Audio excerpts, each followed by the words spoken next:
Church के basic असूलों पर। हाँ जी, किस पर?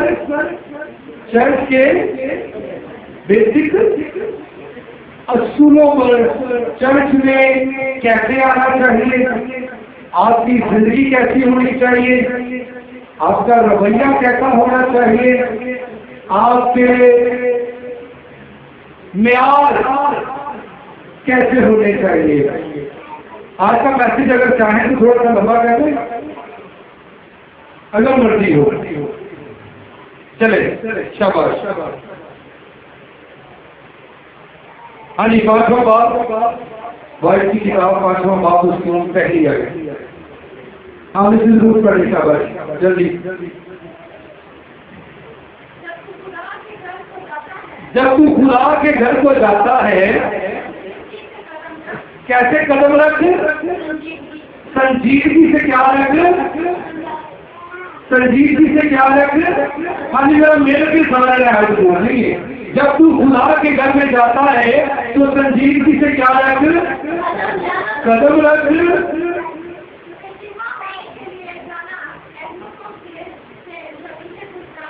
तुझे शिरवा होने के लिए जाना। ये किसका काम है? अहमों का काम है। आगे,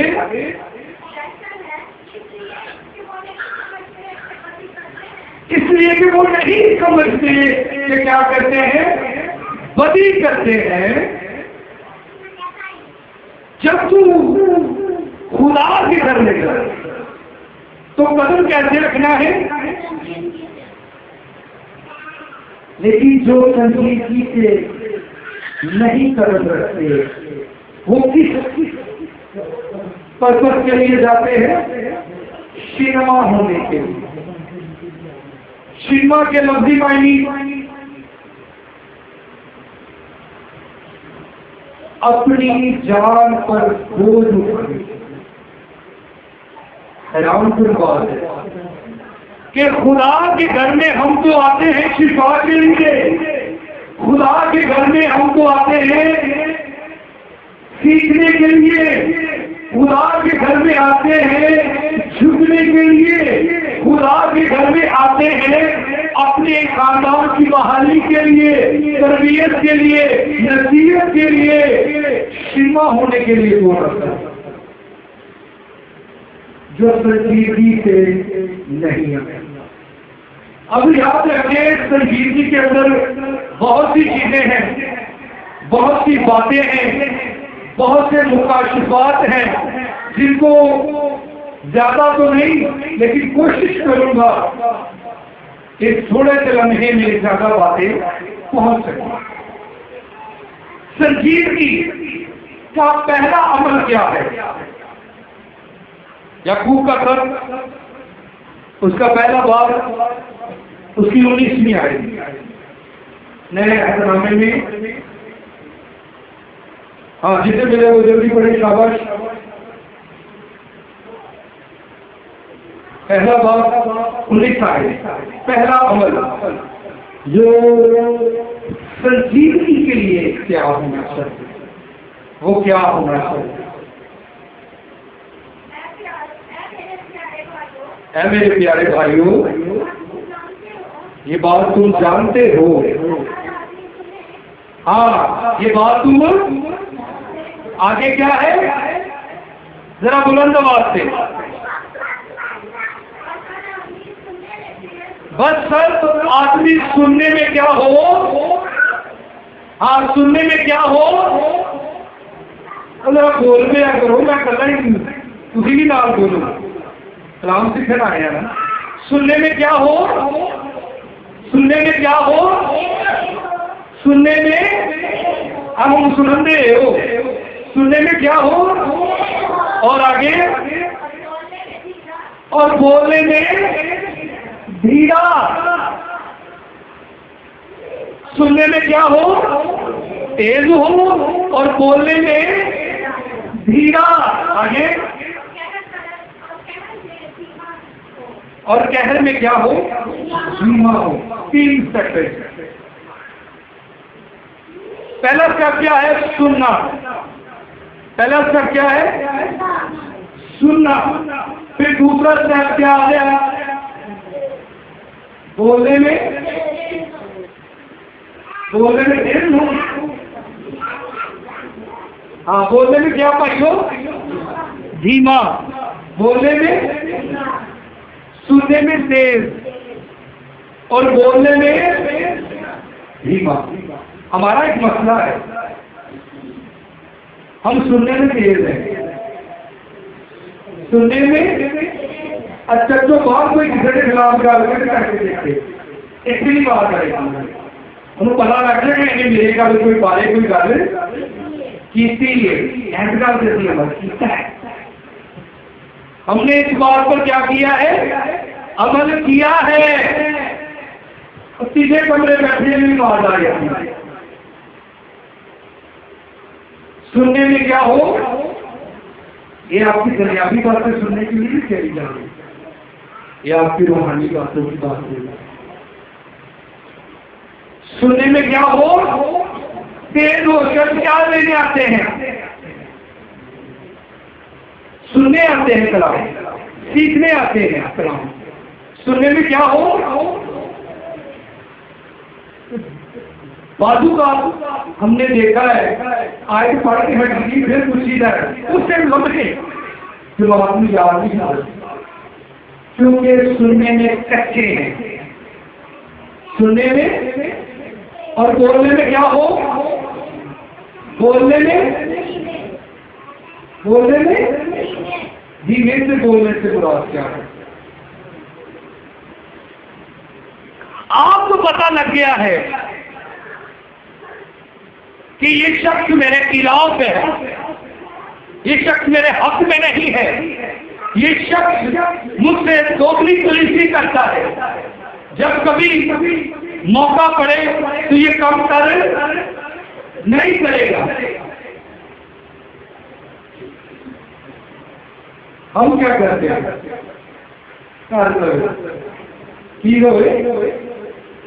करे सही, करे सही। फिर मैं ऐसे बताऊंगा बाइबल क्या कहती है। बोलने में क्या हो, बोलने में धीमा, एक करे तो सही करना। इसे मैं पता बता दूंगा, करके जाएगा किससे? बोलने में क्या हो, धीमा। याद रखिए, जो शख्स आपकी बुराई को जानते हुए भी आपसे खामोश है, इस बात को याद रखिए, उसने अपने आप को खुदा के सुपुर्द कर दिया।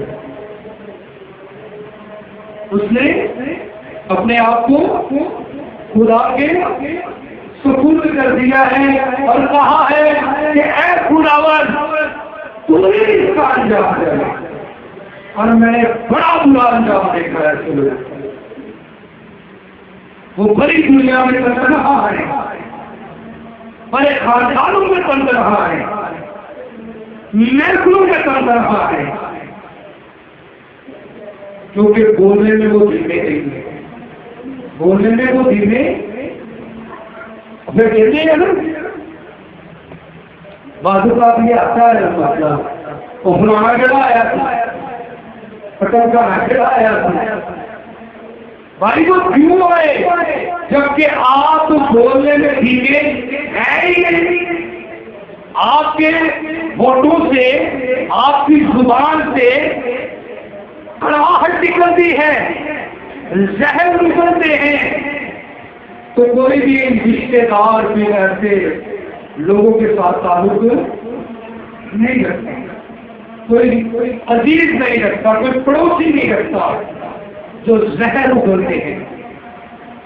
बाइबल हमें सिखाती है कि जब तू खुदा के मस्जिद में आए, खुदा के घर में आए, तो सुनने में क्या हो, तेज हो और बोलने में धीमा हो। बोलने में धीमा हो। फिर दूसरा, पहला शमूएल 15 बाब उसकी 22 आयत पुराने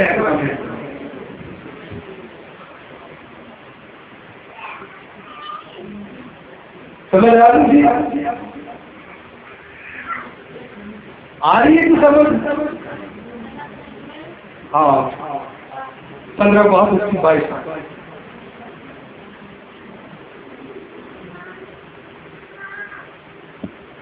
शाबाश शाबाश।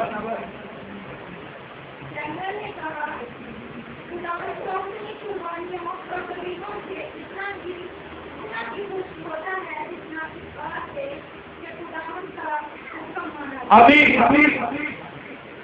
खुदावंद तुम्हारी सोचनी कुर्बानियों से, तुम्हारे सदीकों से ज्यादा खुश इस बात से है कि हुक्म माना जाए, हुक्म माना जाए।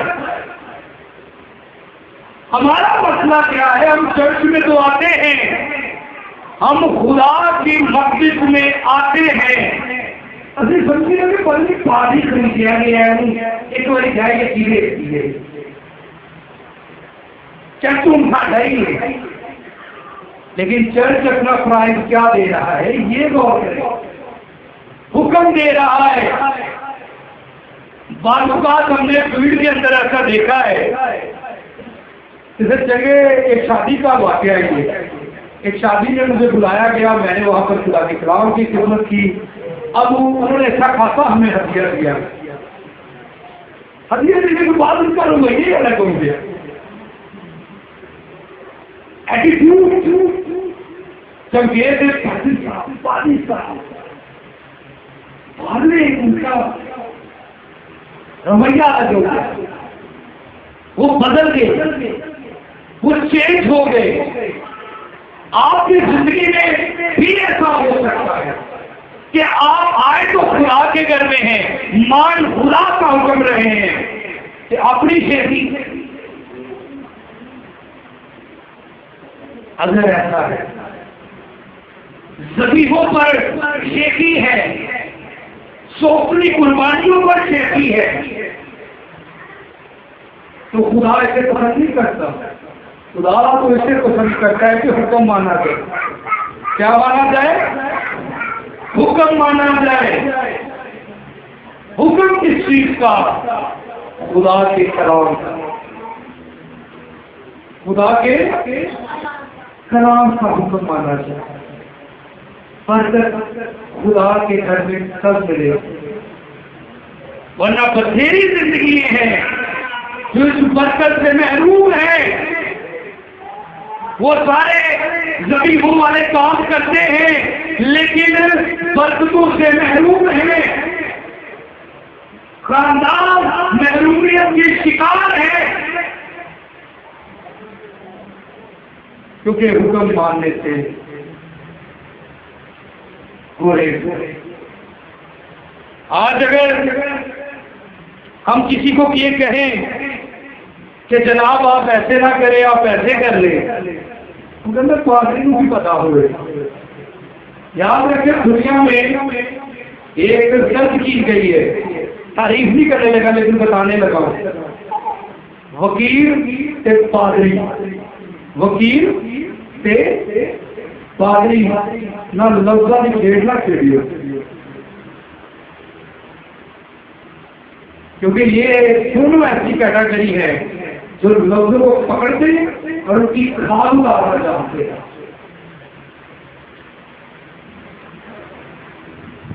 समझे इस बात को। हम चर्च क्या लेने आ रहे हैं? शिरमा होने के लिए आ रहे हैं। कहीं हम अनजाने में अपने लिए सजा का हुक्म तो नहीं दिए। चर्च तो बरकत का घर है और आना भी बरकत के लिए चाहिए, शिरमा होने के लिए नहीं। खुदावंद यीशु मसीह ने भी इस पर बड़ी वजाहत से बात की। मत्ती की इंजील 15वां बाब 8वीं और 9वीं आयत।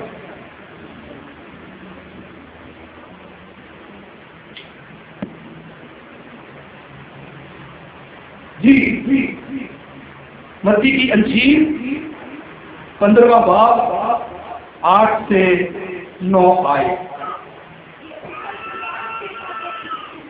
हाँ जी, यीशु अल-मसीह ने यहाँ पर बुजुर्ग हिसाया का जिक्र किया है, क्योंकि याद रखें उस वक्त क्या होता था और आज भी यही हालत है। हैकल में लोग जाते थे हालेलुया के नारे, हम तो सना के नारे, तारीफ के नारे, बड़ा कुछ करते थे। लेकिन यीशु मसीह ने क्या फरमाया? जी पढ़िए, ये उम्मत होठों से तो मेरा क्या करती है? इकरार करती है, मगर इनके दिल मुझसे दूर है।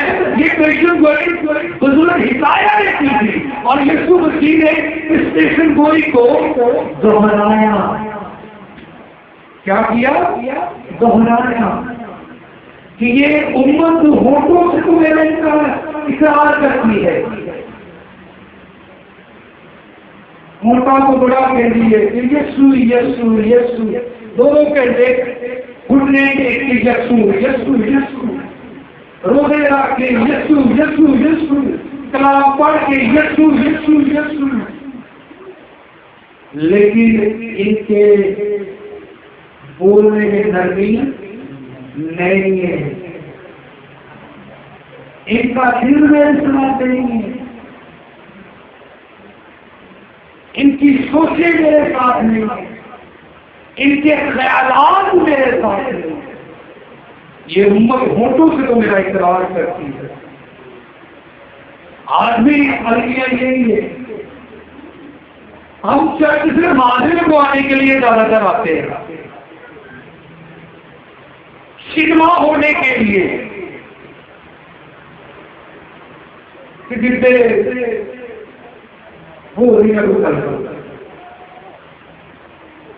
सीखने का अमल चर्च से महरूम है।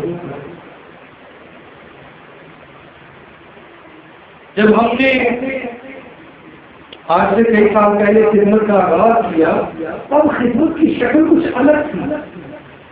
यकीन मानिए, हमने कभी एनजीओ का नाम नहीं सुना था, हमने कभी फाउंडेशनों के नाम से सुने, हमें सिर्फ यही सिखाया और समझाया जाता था तो है कलाम में इनको सीखना है, इनको ज्ञान करना। आज खिदमत की शक्ल ही अलग है। जहां पर प्रीचिंग की जाती है वहां लोग बरगश्ता है, क्योंकि वहां पर प्रीचिंग की जा रही है, सिखाया जा रहा है, समझाया जा रहा है, बताया जा रहा है कि ये काम बुरा है, ये काम दुरुस्त है। वहां पर लोग जाना पसंद नहीं करते।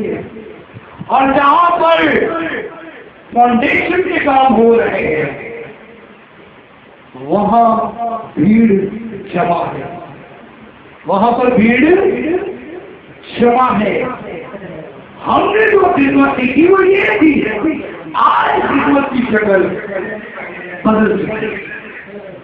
इसलिए मेरे मुझे याद रखिए, आप पर डिपेंड है कि आप खुदा की हैकल में क्या करने आते हैं। शिरमा होने के लिए या बरकत पाने के लिए आते हैं। एक और बात मैं बताना चाहूंगा। मसीह की इंजील में खुदा यीशु मसीह ने पूरी इंजील के अंदर एक ऐसी औरत है जिसके बारे में कहा कि इसमें सबसे ज्यादा हदिया हैकल में दिया, सबसे ज्यादा हदिया हैकल में। याद रखिए, आयत बताते छोटी सी है लेकिन इसके पीछे बैकग्राउंड एक बहुत बड़ी है। कितना हदिया था बेवा औरत ने दिया?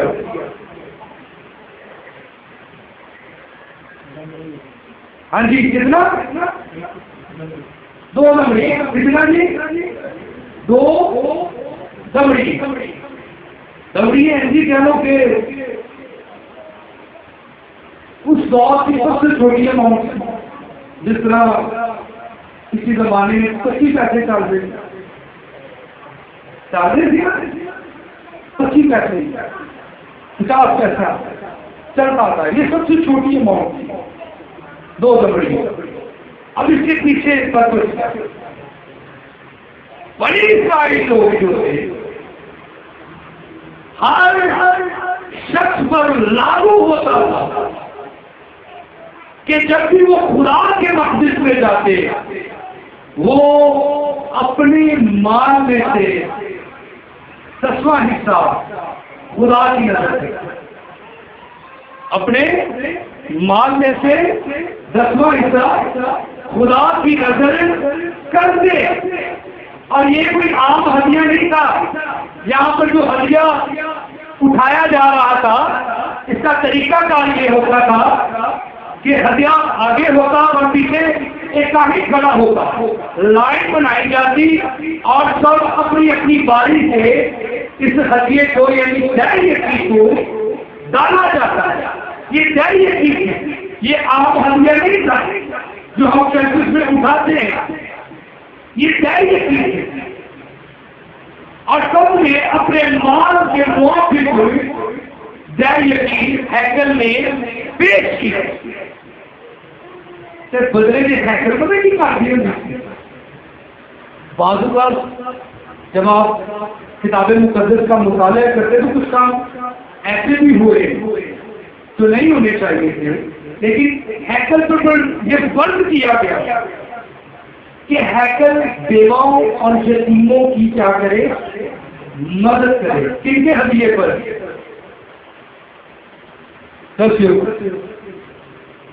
किनकी जायदादों पर? बोले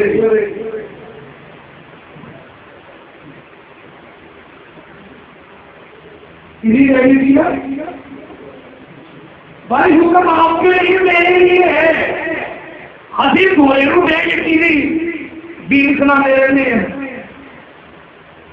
मसला ये है हम आगे चल पड़े पीछा खराब कर बैठे। हमने आज ये उम्मीद लगाई है कि चर्च गाड़ी की मुझे देगा। अकॉर्डिंग टू बाइबल बात कर रहा हूं, आपने तो कोई नहीं, आप चर्च को देंगे तो चर्च ये अच्छा काम करेगा। हमारा मसला हमने थोड़े पर यकीन करते हैं। एक अलग पादरी में लगा है आई जाते आइए, उसका मसला है, इसका जवाब आप नहीं देंगे, इसका जवाब वो देगा। इसके कोड़े आपको नहीं लगेंगे, इसके कोड़े उसे लगेंगे। इसकी ब्लेसिंग आप वो मिलेगी जो आप करेंगे। चर्च में आने का मकसद और भी हजारों बातें हैं जो मैं कर सकता हूँ, लेकिन वक्त को मद्देनजर भी रखना जरूरी है। हम चर्च किस काम के लिए आए? यीशु ने कहा कि इसने सबसे ज्यादा दिया, इसने सबसे नियमों क्या अजय वो चलो ठीक है। आज रोटी कितने की है? हाँ तो जोर की कितने की है? कितने की? 20 रुपए की रोटी कितने की? अभी ईमानदारी में तो अभी हरी किनारे क्या हो हम अपने पराए भूल चुके। यहाँ देखे वे बरकत से भी नहीं हुई। जब हम चर्च में आए तो बरकत के लिए आए, सीखने के लिए आए, अमल के लिए आए, तरबियत के लिए आए, अपने दिलों को साफ करने के लिए आए, अपनी सोचों को साफ करने के लिए आए, अपनी अना, अपने तकब्बुर, अपने घमंड, अपने झूठे ईमान को अपने से दूर करने झूठाई मारने वाले। हाँ जी, चलो झूठाई मार के आए। झूठा ईमान क्या है? जो अपनी साथ से रहता है, जो आपके अंदर तो नहीं गिरता है, तू बड़ा देखना है, तू है सारे कपड़े जो तू आगो में, तू है सारे कपड़े जो पढ़िया लिखे है, तू है सारे कपड़े जो चंगा है, तू रहेंगे, तू रहेंगे, तू रहेंगे, तू रहेंगे। अगली झूठा ईमान पैदा करता है, उसके झूठे पर से हकीकत में आए। जब आप हकीकत में आएंगे तब आप जानेंगे कि मुझसे तो बुरा कोई नहीं, मुझसे बुरा बाजूदार ऐसा होता है, हम दूसरों के अंदर बुराइयां निकालते हैं, ये भी बुरा है, ये भी बुरा है, ये भी बुरा है, ये भी बुरा है, ये भी बुरा है। अपने अंदर वो एक दूसरी गीत है ना, दुनिया दे तू बैठ परों में अपने करवल में डाले, कंधा दे तू पहुंचे पे अंदर तक तू में डाले, अपने कर्मों आप सांभिए, कुफर में सीढ़ी चढ़िए ना, किसे चुगली करिए ना, झूठ बढ़िए ना। दूसरों पर इल्जाम लगाना था और ये झूठा ईमान है जो आपके जिंदगी में अबलीस पैदा करता है। इससे बाकी देता है ताकि खुदा के मक़सद में आने का मकसद पूरा हो। अभी आइए फिर सर को झुकाएं और खुदा की शुक्रगुजारी करें। हालेलुया।